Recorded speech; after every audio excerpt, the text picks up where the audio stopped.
friends, it's Mr. Jim, and welcome back to Kid Short Stories. You have got to check out all the activities and challenges that we make just for you around all of our Kids Animal Stories podcast episodes. So down in the show notes below, there's a link for activities for kids, and that is where we turn all of our Animal Stories episodes into an amazing activity and challenge. And don't forget to check out what it means to be a critter protector. Well, friends, are you ready for Atlas and Everest adventure? Me too, let's go!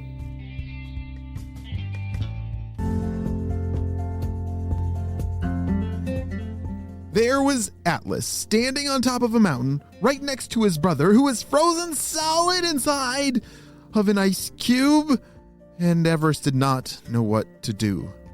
Oh no, I hope Bernie is able to get here in time. Everest had called into HQ earlier and was waiting to see if Bernie, the fire-breathing dragon who was on the spy team, was able to get there in time. Surely he would be able to melt this ice, right? Bzz, bzz, bzz, bzz. Everest reached down and grabbed his walkie. There was a message. He pressed the button and it said, Bernie is en route. He will arrive in 3 minutes. Open up a flare so that he knows where to land. Over. Everest raced over to his spy pack. Inside of that backpack, there were all kinds of important things that every spy needs, and one of them was an emergency flare. As he pulled it out and opened it up, it sprayed out a very bright light.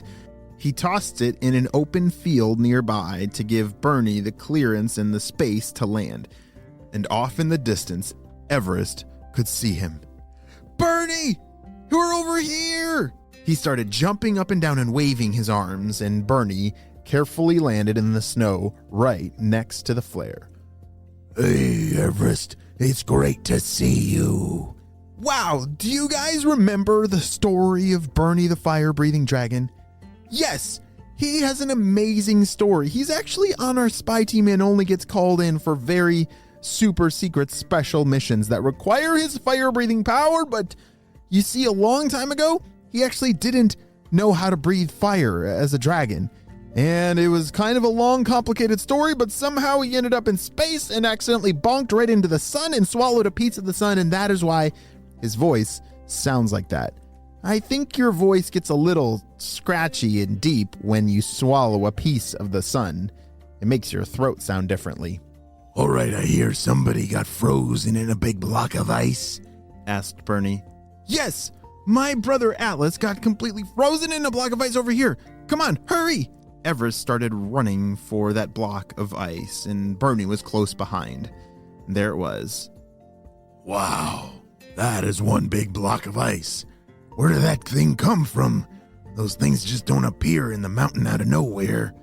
Well, we're pretty sure that the purple ninjas made some kind of blue ice laser. I don't know why in the world they would shoot it at us, but... Wait a second. Wait, get down, get down! Everest was looking up in the sky, and up in the clouds above, he could see the purple blimp. Holy smokes! I gotta call this into HQ, but can you start melting my brother first? Right away. Bernie started breathing out a controlled, very hot flame around the ice. He had to be careful to not burn Atlas, but also to get him out of that block of ice as soon as possible. Shh! HQ! This is Everest! I see the purple blimp! I think it's heading in the direction of HQ! Over! Shh! Thank you for the update, Everest. As soon as you and Atlas are ready to go, I need you to follow that purple blimp and stop them before it arrives at HQ. Over. Shh! By the time Everest turned around, there was his brother. Atlas! Are you okay?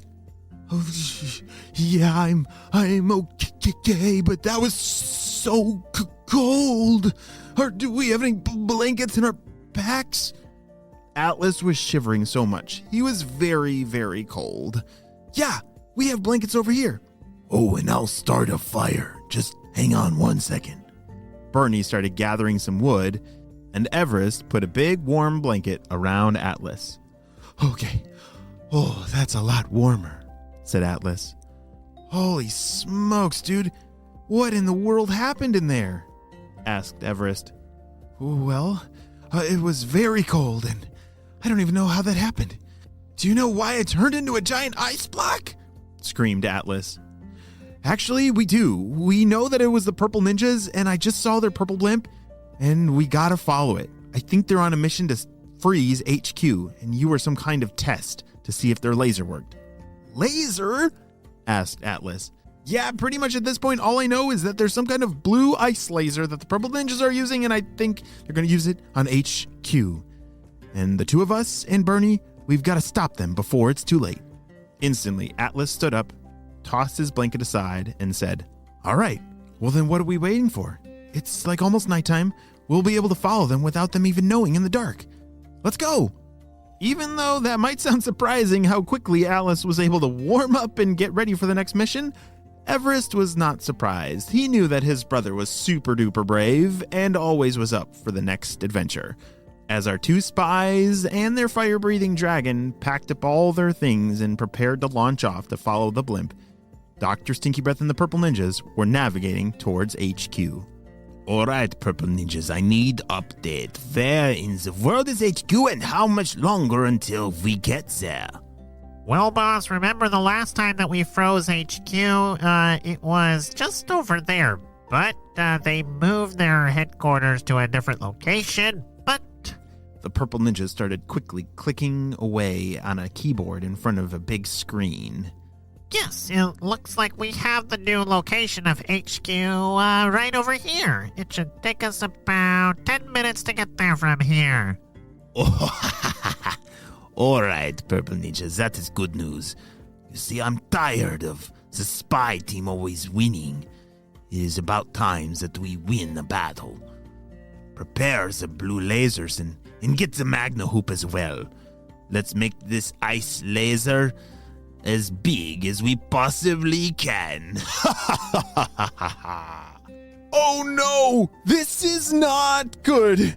If they have this blue ice laser and use it with the Magna Hoop, do you remember what the Magna Hoop is? Yeah, it makes things even bigger than they really are. So that could mean they could actually freeze all of HQ. What in the world is going to happen? And are Everest and Atlas going to be able to save the day before it's too late? I'm not sure, but we'll have to wait and see what happens on the next episode of Kids Short Stories.